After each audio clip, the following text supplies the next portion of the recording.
Jojo T. Gibbs.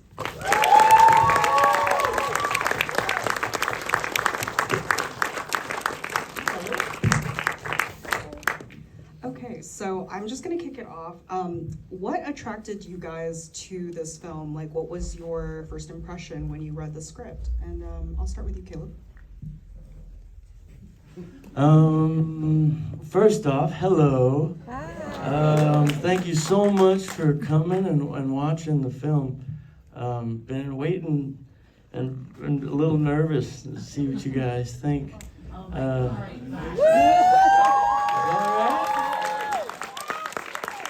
And this way, Jojo,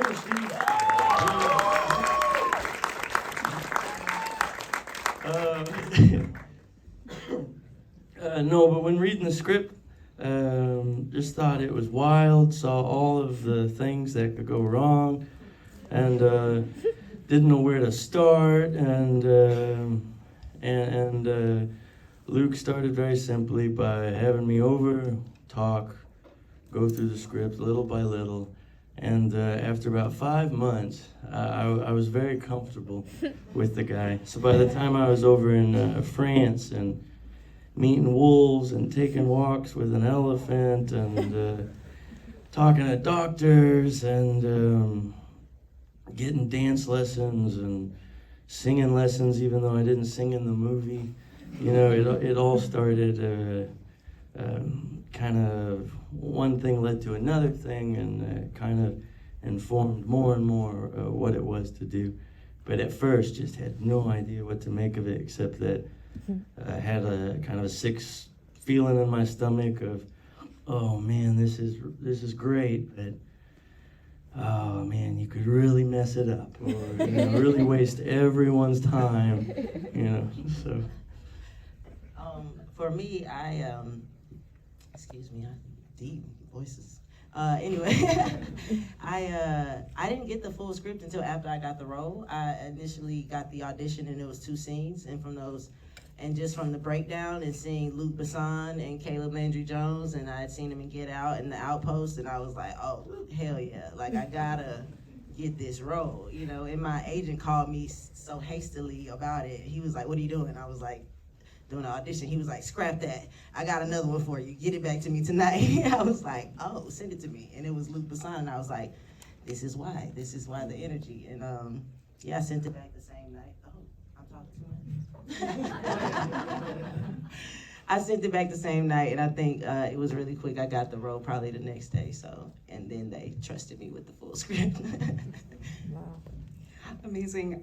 So just speaking on that, working with Luc Besson, I mean, he is just a legendary director, and I want to know, what was your experience like working with him? Caleb, I know you're working with him again in for the upcoming Dracula film, and I'm just curious about your experience. Yeah, woo!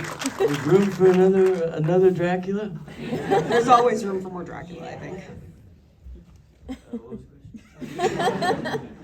Just wondering about your experience working with Luke.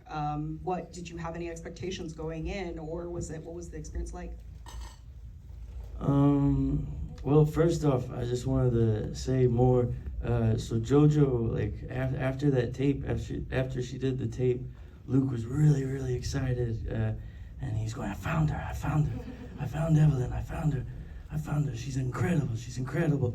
And then Jojo and I didn't meet beforehand, and so the first time we meet is in the first scene in the that we meet in the movie, and that was really great. And so when you say how was it working with Luke, Luke is very meticulous and has a very specific idea in his head and sees the whole thing in his head, and lives and breathes the movie all the time.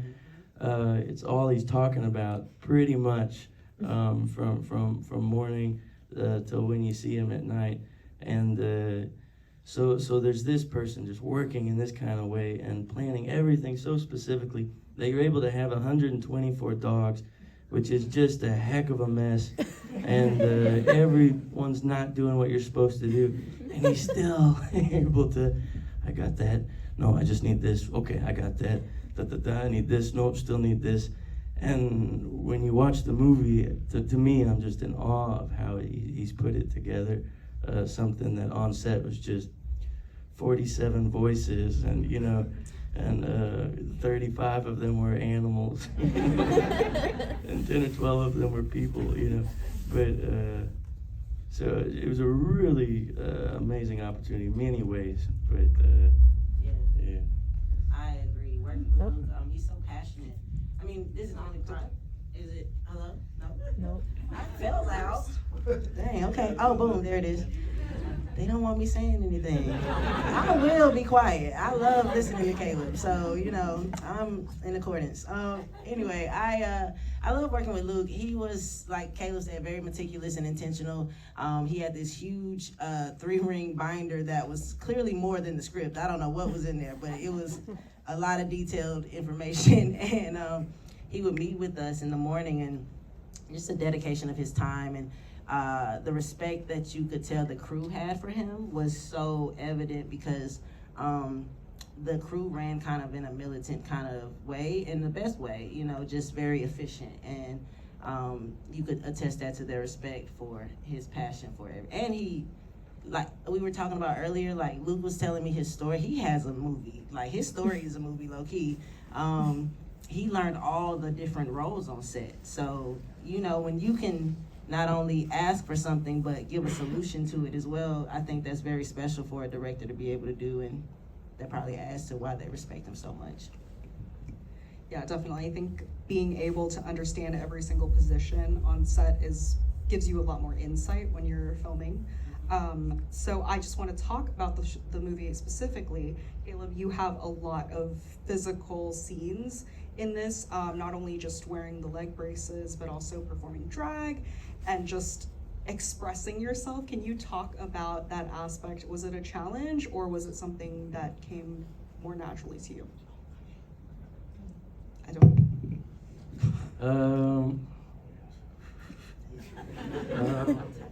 Challenge, like sometimes I think I'd be in the middle of something that was a little difficult, and then I'd see Luke like wedged underneath something like this small with the camera on his shoulder, or like on his knee or something, and then you just shut up or something like that, and then he's asking for a hand up, gets up, and then we're on to the next thing. But he would, there wouldn't be any 20, 40 minute, 2 hour conversation about, can we do this, can this happen, You'd be like a 7-Up commercial, and suddenly we're rolling, and before you know it, you got it, and okay, he's out of there, and we're on into another hole somewhere else, to get a specific thing.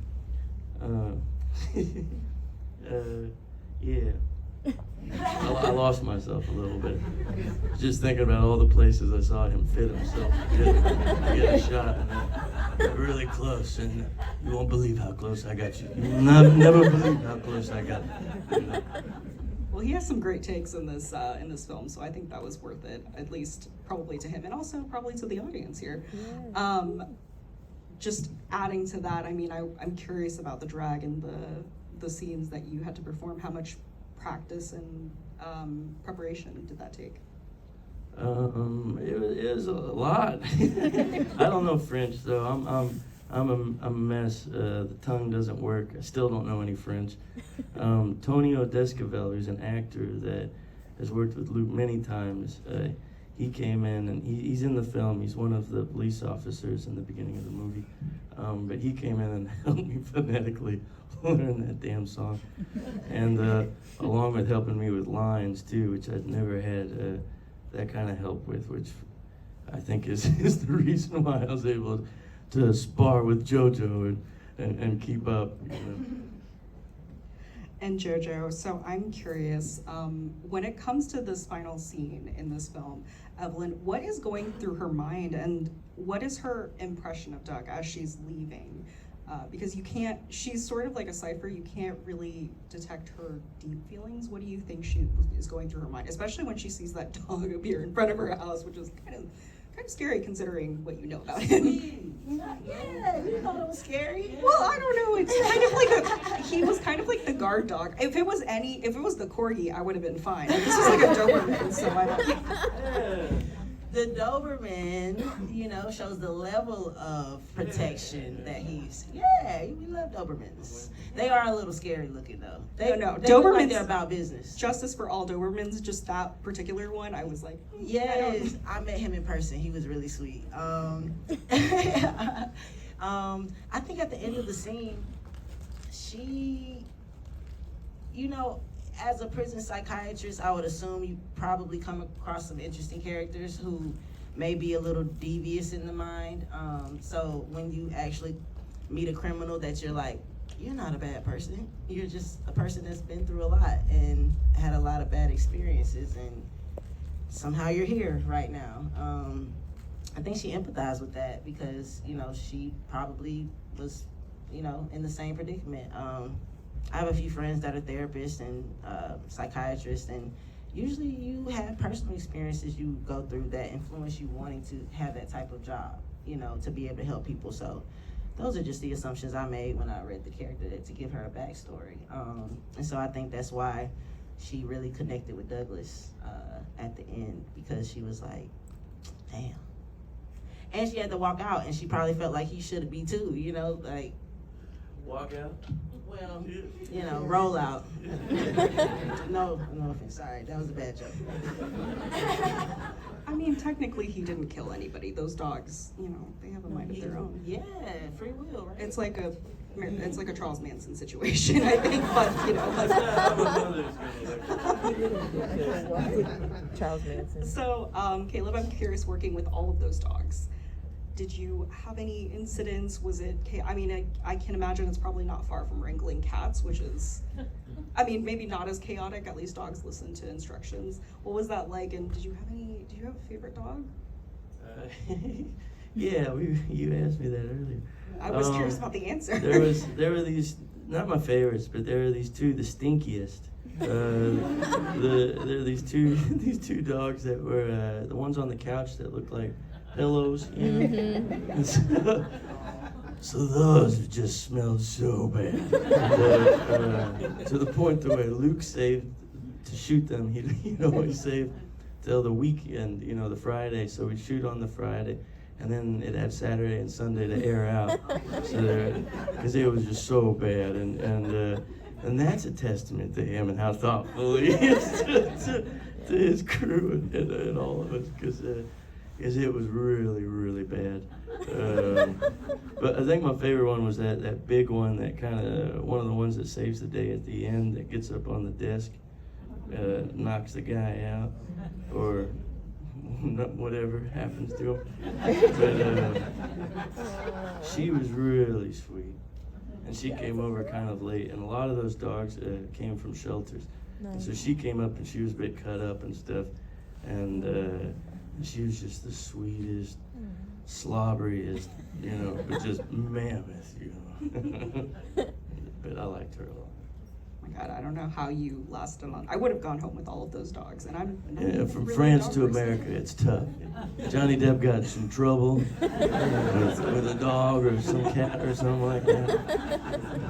Yeah, the Australian Labradoodle was really cute. Yeah. Everyone was trying to figure out how to. Quite a few of them were adopted by the crew, too. Oh my God, thank God. Well, I hope those stinky dogs, nothing's actually. No, So- they were loved dearly. Just man, oh man. The hair holds on to that smell. Yeah. So you guys have both worked on some pretty large projects in the past. I'm curious, as generally as actors and performers, what is the greatest advice or guidance that you've ever gotten that helped you sort of navigate the industry better in the future?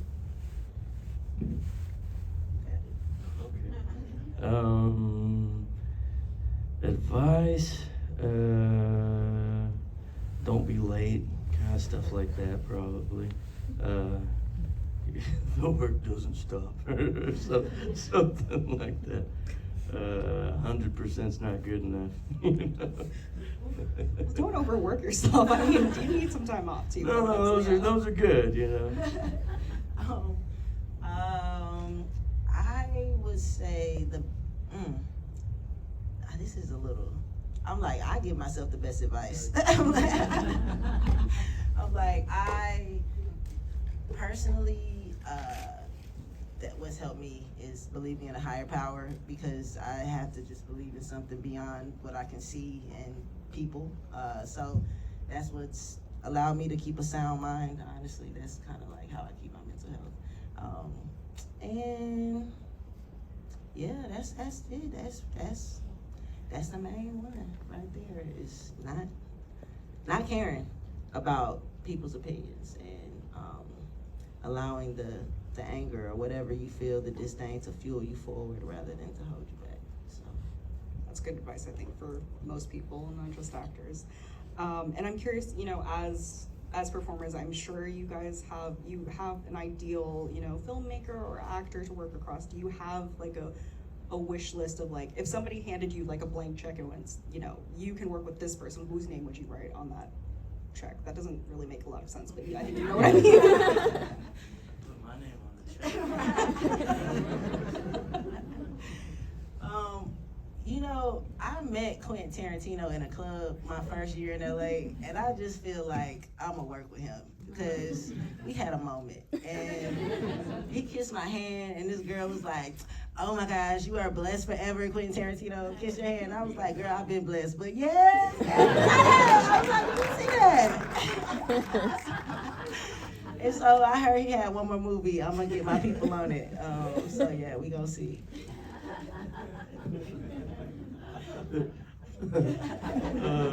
I hope to work with Jojo in that movie, with Mr. Tarantino.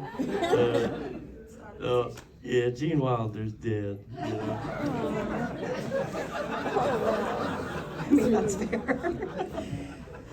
I hope that dream comes true. Maybe you guys can say it's a package deal, and, you know, both be cast. No, she'll go straight to. So I have a question for challenging roles and challenging parts, you know, especially things that are not just like mentally challenging, or not just physically challenging, but also mentally challenging. How do you prepare? How do you get into that mind space where you're ready to act in that scene, and then how do you get out of it? I think learning the lines is the most important thing.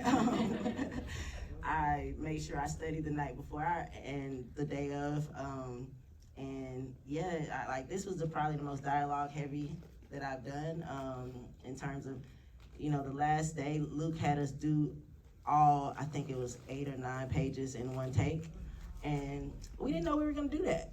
And I'm trying to tell you, I think there's a chance. you were like, he might, and he did, and I was very happy that I knew my lines, because usually you can, you know, be like, well, I'm gonna learn a scene, and, you know, I'll, you know, take the time in between to get the left, you know, but yeah, we did it all in one take, and he was so pleased when we finished, and it was like, okay, moving on. And I was like, thank God. Yeah, that's the biggest thing, is like making sure that, because when you get to set, especially Luke's set, you know, everybody else is gonna have their stuff together, and you don't want to be the one at all. No, you don't want to be the one holding anything up, or in the bathroom, and everyone's ready to go, and they got 35 dogs ready to go. But I couldn't get far because of those legs. So.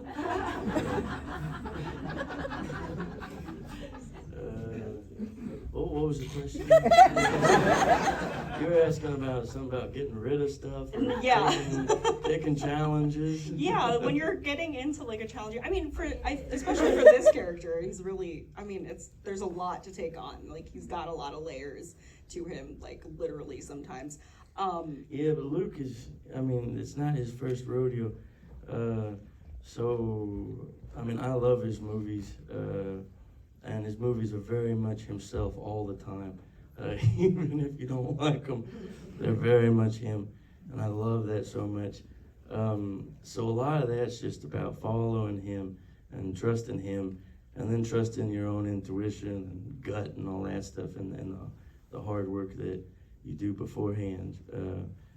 But he's the captain of the ship, so all you got to do is keep up with him. But he's fast, so it's tough to keep up with. And then getting rid of anything's pretty easy, because usually whatever you're going back to is pretty different from what you're just coming from. I would hope so in this case, especially. Yeah, I mean, I left the wheelchair in France. And 124 dogs. I would not want to leave the dogs personally, but I was okay about it. After 3 months, I was all right to get back to a hairless house. that's very fair. Okay, so Caleb, I want to discuss a little bit about your past projects. Specifically, I first discovered you, which like 12 years ago or something at this point, from X-Men First Class. I hear they want me back. No, I'm teasing. Well, I'm curious because the industry has shifted so massively since that time. Yeah, and we got CGI. Yeah, a lot of CGI. We got special effects. Is there any part of you that wants to return back to a franchise, or is that just in your rear window now? No, just that was awesome, and I just want to keep working. But no, not really. That was it was an amazing experience. But the movie that we made tonight, it's not Disney, it's not Warner Brothers. It took a lot of hard work and a lot of fighting to get it to where it is, how you guys saw it. But I believe in the way that happened so much more. And the bigger stuff, it's harder to. There's great people involved, but it is harder to make something I think is special, because there's so many more people to please. And that can be tough. Yeah, I can imagine there's a lot of people involved, a lot of hands. And they're not sure what year it takes place, and they're still asking, if these are the right costumes, and are these the real ones, and how do you pronounce the last name? And it's bad. Okay, well, message taken. Maybe it's better. I mean, I can't speak on that. And then looking forward, as I said, Dracula, A Love Tale. That's your next work. How is it working with the great Christoph Waltz on that film? I don't know. Yeah, we're gonna start in a month, so. Oh, I'm not exciting! sure. Have you spoken with him yet or discussed? Yeah, very, very, very nice guy. I was pretty shy. That's understandable. It can be a little bit intimidating, I think. No, just about to start work. You don't, not ready. You don't got your fangs in yet. Nothing. Well, I wish you luck on that. Thank you. And Jojo, you have a film coming out soon. It's Civil War, which I believe you play a role in. Directed by Alex Garland. Yes. I believe it's at April 21st. April 12th. 12th. Got those numbers confused. Dyslexia. I got a little bit too. No. I'm sorry if you do. Oh no, Okay. I don't, but I might. I mean, I do stand up. I'm sorry. no, you're totally fine. Can you talk about working with Alex Garland on that and what your general experience was? I'm really curious. It was amazing. It was definitely a moment of speaking a want out, and then it just came because out of the blue, I was requested to have a general with him, and I read the script and I loved it, and we met for lunch, and he basically was like, I want to offer you this role that's bigger than the role that you auditioned for, but it was for a male, but I want you to do it. And it's interesting because when I was on set, a lot of the actors were actually real Green Berets and Navy SEALs and things of that nature, and they were like, yeah, a woman would never be in this role in the real life, but this is so dope that he did this. I was like, they were like, maybe somebody would be inspired to, rise and reign. But once you get what the context of the film, you'll see why things were maybe out of a little order. But anyway, working with Alex was so amazing. I did the project literally right before Dogman. I shot it in Atlanta for like 2 weeks, and then we finished one night. I got on a flight to Paris the next day, started Dogman the next day, and met Caleb on set. We couldn't meet before. Shot for 1 week. Yeah, shot for one. It was boom, boom. It was a very intense 3 weeks of, but Alex was so, him and Luke are so different. Well, from what I experienced, Luke is very like planned and meticulous, and Alex was kind of like go with the flow and just figuring it out. But they were two different types of films. So I loved both of their approaches. Very passionate both ways, and I can't wait to watch it. I'm really excited. Yeah, I've heard some good things about it. And then just touching on Dirty Angels, I don't know how far you are in that process yet, but if you guys don't know, directed by Martin Campbell, who did Mask of Zorro and like Casino Royale, GoldenEye, I think too. Yeah. What is it like taking on? I can imagine it's probably an action-filled, more physical role. What is it like taking on that aspect of the job? I loved it. We did a lot of training beforehand. I learned how to kill in so many ways. I didn't get to execute all my moves. I was so mad. That was dope. To do the work ahead of time, I realized that my cardio needs to be better. They had us running suicides, and I was like, whoa, am I in middle school? It was a little trauma that I experienced.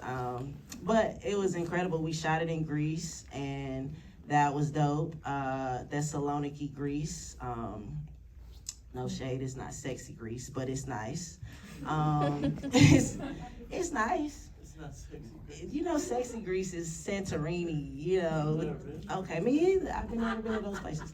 Anyway, we had a great time, and Martin is incredible. And oh my gosh, for a man his age, the energy he has, like, wow. I would just hope to one day just be that vibrant of I think he's in his, not to put his age out there, but I'm just saying, like. Maybe he's running those suicides like every day. It was, yes, we were there from November to March, I believe, and that was a long time to be abroad. Yeah, it was a long time, but it should be an incredible film. The physical part was just, it was cool. Yeah, I can't wait to see it. That cast is like amazing, so I'm like, sign me up. And then just a final question. Obviously, in this film, Doug has his dogs he can kind of telepathically communicate with.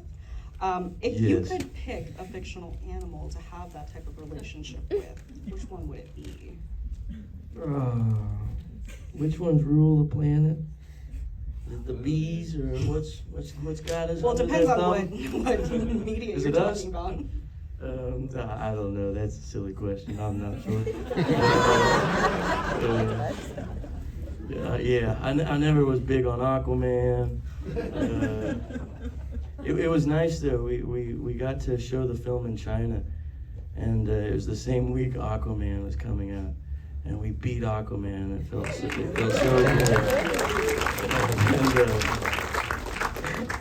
And there was one lady that got up in the audience, and we were doing Q&As, and she was in her late 70s.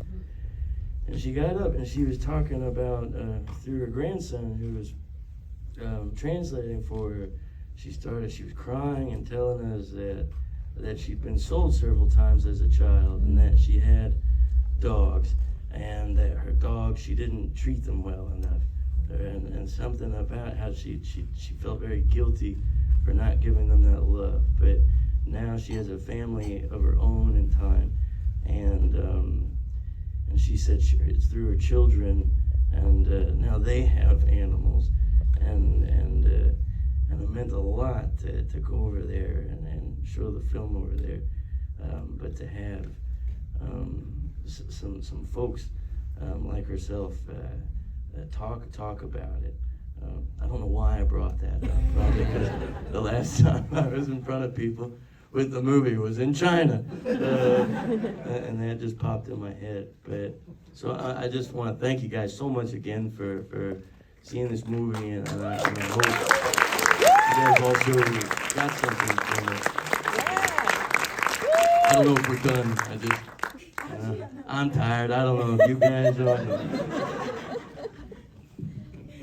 That was the benediction. I mean, if you do have an answer of like fictional animal. Oh, what was the question? Do you have a fictional animal that you would like to have you telepathic powers with you? Ooh, well, I feel like I communicate with my dog already. She is very communicative with her eyes. I can see when she's... The judgment, and I can see when she's considering whether or not to listen to me. And most of the time, she doesn't. And she's not food motivated, so I really have no upper hand in this situation. Yeah, I'm a slave to my dog.